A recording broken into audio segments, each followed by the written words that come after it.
ముందుగా ఈ వరదకు సంబంధించి ఉన్న పరిస్థితి మీద రేవంత్ రెడ్డి గారు చేసిన వ్యాఖ్యలు, అలాగే కేటీఆర్ గారు చేసిన విమర్శలు, బండి సంజయ్ గారి పర్యటన, వీటన్నిటి గురించి ముందుగా మాట్లాడదాం. సీతారాం నాయక్ గారు చెప్పండి, నిన్న జరిగినటువంటి ఈ వరద సహాయ చర్యలు కానీ ఇవన్నీ ఎట్లా జరుగుతున్నాయి, వరద పరిస్థితుల మీద మీ విశ్లేషణ ఏమిటి, కాళేశ్వరం ప్రాజెక్టుకి సంబంధించి రేవంత్ రెడ్డి గారు చేసిన వ్యాఖ్యల గురించి కూడా మాట్లాడండి.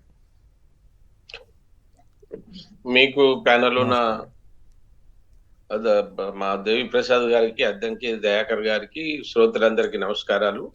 వాస్తవానికి ఎప్పుడైనా ఆంధ్రలో ఏదైనా వస్తే ఆ ప్రాంతంలో పెద్దగా సముద్రమే ఉంది కనుక అక్కడ ఎక్కువగా వర్షాలు పడి ప్రాబ్లం అవుతుందని మేము అనేక సార్లు సాయం చేయడానికి అటు వెళ్ళి అటు చూసేవాళ్ళం. కానీ ఆ పరిస్థితి లేకుండా ఈ గత కొద్ది రోజులుగా తెలంగాణలో క్లౌడ్ బర్స్ట్ అనేటువంటి పేరుతో పడుతున్నటువంటి వర్షాలు నిజంగా అతలాకుతలంగా చేస్తున్నాయి తెలంగాణను. వాస్తవానికి కూడా ఎన్నడూ లేదు. అసలు కామారెడ్డి లాంటి ప్రదేశంలో గతంలో కూడా వర్షాలు ఏం పడలేదు. కానీ ఇప్పటికి 42-43 సెంటీమీటర్ల వర్షం పడడం అనేది చాలా ఇదిగా ఉంది. అక్కడ చూస్తుంటేనే ఇబ్బందికరమైనటువంటి పరిస్థితి అక్కడ కనబడుతుంది. దాని కొరకు ఇక రాజకీయ పార్టీలు తిరగడం కంటే అన్ని పార్టీలు తిరుగుతాయి, చూడాలి, పనిచేయాలి. చేయకపోతే ఇక రాజకీయ నాయకులు కేవలం ఏదో ఫోటోలు వేసుకోవడానికి కాదు కదా.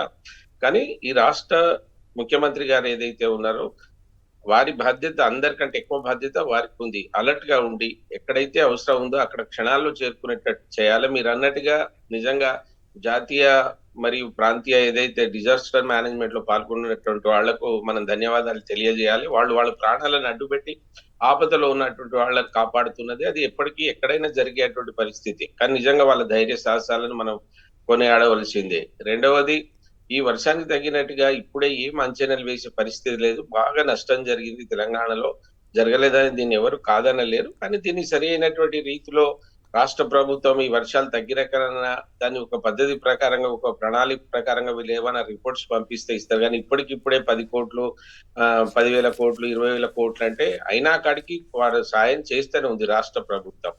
అందులో నిన్న కూడా బండి సంజయ్ గారు అన్ని ప్రాంతాలు తిరిగి ఇవి చూస్తా ఉన్నారు. ఏదేమైనా చాలా ఇబ్బందిగా ఉంది. ఇప్పటికి కూడా ఇంకా వర్షాలు వచ్చేటట్టు ఉన్నది. అయితే ఒకటి ఏంటంటే రేవంత్ రెడ్డి గారు ఈ మీటింగ్లని పక్కకు పెట్టి మూసి సుందరీకరణ కావచ్చు, ఈ ఒలింపిక్స్ సమయం ఇది కాదు. ఇక్కడ ఒకరు చూస్తున్నారు పాపం, మంచినీళ్ళు లేక, అన్నం లేక చాలా ఇబ్బందుల్లో ఎవరైతే ఉన్నారో, ఇంకా అయ్యో దేవుడి రూపంలో ఎవరు వచ్చి మమ్మల్ని కాపాడతారు అనేటువంటి పరిస్థితిలో ప్రజలు ఇంకా గ్రామీణ వరదలలో చిక్కుకున్న వాళ్ళ పరిస్థితి ఉంది. సో కాన్సన్ట్రేటెడ్ ప్రభుత్వం మొత్తం ఇప్పటికి కొన్ని సెంటర్స్ పెట్టి ఎక్కడెక్కడ జిల్లాల్లో ఏం జరుగుతుంది ఏంది అనేటువంటి పర్యవేక్షణ కొంత లోపం ఉన్నట్టు కనబడుతా ఉంది. కనుక దాన్ని వెంటనే ప్రభుత్వం సరిదిద్దుకొని క్షణాలలో ఏ మంత్రులకు ఇన్ఛార్జ్ ఇచ్చి, ఏ జిల్లాకు ఆ జిల్లా ఇన్ఛార్జ్ ఇచ్చి వాళ్ళు అక్కడనే ఉండాలి, అక్కడనే పడుకోవాలి. ఎందుకంటే దాంట్లో ఇబ్బంది ఏం లేదు కదా. మీరు అక్కడ ఉండి చూసుకునేటువంటి పరిస్థితి మీదే ఉంటది. మేము ఏ ప్రతిపక్షంలో ఉన్న వాళ్ళు ఎంత తిరిగి ఎంత మేము చేసినా మీరు ఎందుకంటే మీకు ఉండేటువంటి ఎప్పటికప్పుడు మీకు స్పందించినట్టు మాకు స్పందించకపోవచ్చు. అందుకోసం ప్రభుత్వ బాధ్యత ఎక్కువ ఉంది. కొమ్మినేని గారు, మీరు కాళేశ్వరం అంటారు, ఎన్ని రోజులు వాడుకుంటారే దీన్ని? రేవంత్ రెడ్డి గారు ఎన్ని రోజులు వాడుకుంటారు మీకు కాళేశ్వరాన్ని? ఎన్నిసార్లు మాట్లాడతారు? ఇప్పుడు అదేమో మీకు ఇది అయిపోయింది, శ్రీపాదరావు అక్కడి ప్రాజెక్టు, ఇప్పుడు ఇవన్నీ అయిపోయినాయి. ఇప్పుడు 18 నెలలు అయింది కదా నువ్వు వచ్చి. ఎందుకు ఈ మాటలు? ప్రజల దగ్గర నుంచి మీరు ఏదో పొందాలనుకుంటే ఇవి మాట్లాడుతుంటే మీకు ఇక చెడు పేరు తప్ప ఇంకా దీనిలో వచ్చేది ఏం లేదు. నిజంగా కూడా మీకు చిత్తశుద్ధి ఉంటే, పోయిన ప్రభుత్వం కేసీఆర్ ఇవన్నీ వాళ్ళే కట్టిరు, వాళ్ళ మామ అల్లుడే కట్టిండు. ఒకడేమో ఇసుక ఎంత కలపాలని చెప్తే ఇంకోలేమో సిమెంట్ ఎంత కలపాలని చెప్పిరు. వాళ్ళు బదనాం అయ్యారు అనుకోండి, ఎట్లా అవుతారు? నువ్వు చెప్తే అవుతారా? ఒక కమిటీ వేస్తే ఏమైంది? ఎన్ని రోజులు అవుతుంది అక్కడ? ఏం చేసిన వాళ్ళని? అన్ని ఆ రోజు నుంచి ఈ రోజు నిందించుడు తప్ప సరైనటువంటి ఏదన్నా ఒక కమిటీని వేసి నిర్ధారించేటువంటి శక్తి ఉందా మీకు? ఉందా? వాళ్ళని శిక్షించే శక్తి మీకుందా? అది ఒకసారి చెప్పండి. చేయగలుగుతారా మీరు? ఎందుకండి మాటలు?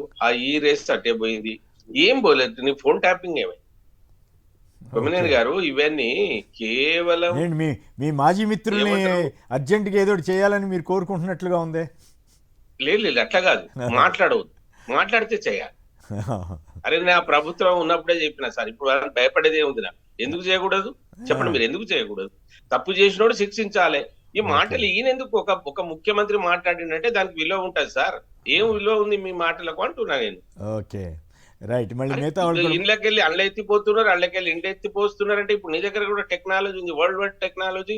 తెలంగాణ వాళ్ళే పోయి వరల్డ్ వైడ్ లో పనిచేస్తా ఉన్నారు. నీ అటువంటి వాళ్ళని పిలిచి ఏం చేయాలో అది చేయక ఈ ఉట్టి మాటలు ఎందుకు అంటున్నా? ఎవరో శిక్షించాలి, వాళ్ళ మీద చేయాలనేది నా నా అభిమతం కాదు.